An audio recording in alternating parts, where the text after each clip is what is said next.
बाहेरून असं कळलं की नामको हॉस्पिटलला खूप चांगली ट्रीटमेंट होते.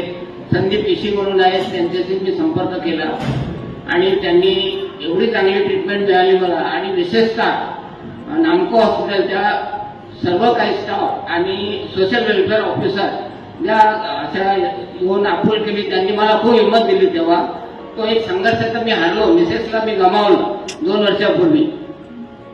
मोस्टली माझी मुलगी इथेच बसलेली आहे, एक कोपरा घालून इथे.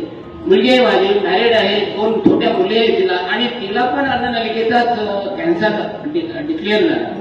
आता 1.5 वर्षापासून, 1 ते 1.5 वर्षापासून तिथे सुद्धा मी इथे दर हप्त्याला येतोय. मी 4 वर्ष झाले मला कंटिन्यू इथे यायला.